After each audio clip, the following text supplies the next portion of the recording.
नमस्कार दोस्तों, MP study point के यूट्यूब चैनल में आपका स्वागत है। दोस्तों, भारत और नेपाल से बहुत ही बड़ी और बहुत ही अच्छी खबर निकल के आ रही है कि अब भारत और नेपाल की दोस्ती फिर से धीरे धीरे पटरी पर आने लगी है। दोनों देशों के रिश्ते फिर से अच्छे होने लगे हैं। इसके अलावा कल मैंने आपको एक इंटरव्यू भी दिखाया था जिसमें भारत के रक्षा मंत्री राजनाथ सिंह ने कहा था कि भारत और नेपाल केवल पड़ोसी नहीं है बल्कि ये दोनों भाई हैं। इसके अलावा ये एक ही परिवार के हिस्से हैं और इसी के चलते नेपाल से इस दोस्ती को और मजबूत करने के लिए भारतीय रेलवे ने भी कुछ खास कर दिखाया है। जी हाँ दोस्तों, भारतीय रेलवे ने नेपालियों के लिए स्पेशल एक रेलवे कोच की शुरुआत की है। तो चलिए देखते हैं क्या है पूरी खबर। तो वीडियो के अंत तक बने रहें। साथ ही अगर आप इस चैनल पर नए हैं तो चैनल को सब्सक्राइब करके बेल नोटिफिकेशन ऑन कर लें ताकि आने वाली प्रत्येक बड़ी अपडेट आप तक पहुँच के सबसे पहले। तो चलिए शुरू करते हैं आज का वीडियो। जी हाँ दोस्तों, नेपाल से रिश्ते को और मजबूत करने के लिए जो पूर्वोत्तर रेलवे है उन्होंने नेपाल के नागरिकों के लिए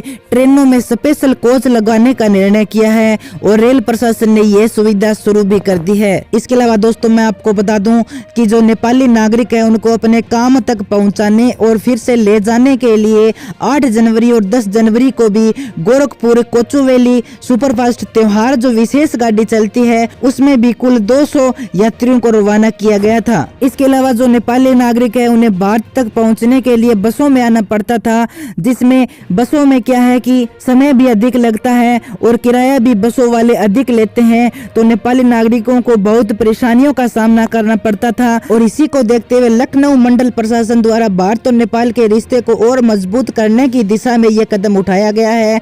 भारत के विभिन्न राज्यों में नेपाली नागरिक काम करते हैं तो उन नागरिकों को अपने काम तक पहुंचाने के लिए, कार्य क्षेत्र तक पहुंचाने के लिए सड़क परिवहन की तुलना में जो भारतीय रेल है उसके द्वारा तेजी से पहुंचाया जा सकता है। इसके अलावा जो रेल का सफर होता है वो आरामदायक भी होता है और बसों की तुलना में सुरक्षित भी अधिक होता है। इसके अलावा बसों में खर्च अधिक लगता है और जो रेल है उसका किराया भी कम होता है, जिससे जो नेपाली नागरिक है उनका खर्च भी कम आएगा। और इसी को देखते हुए नेपाली नागरिकों की सुरक्षा को देखते हुए ये एक नई पहल शुरू की गई है, जिसके चलते जो पूर्वोत्तर रेलवे है उसकी रेलगाड़ियों में नेपालियों के लिए स्पेशल कोच लगवाया जाएगा ताकि नेपाली नागरिक अपने काम पर आसानी से और जल्दी पहुंच सके और जिसमें खर्चा भी कम आए। तो दोस्तों ये भारत और नेपाल दोनों देशों के लिए अच्छी खबर है कि अब धीरे धीरे करके भारत और नेपाल की दोस्ती फिर से बढ़ने लगी है और उम्मीद करता हूं कि भारत और नेपाल की दोस्ती जिस तरह से पटरी पर आ रही है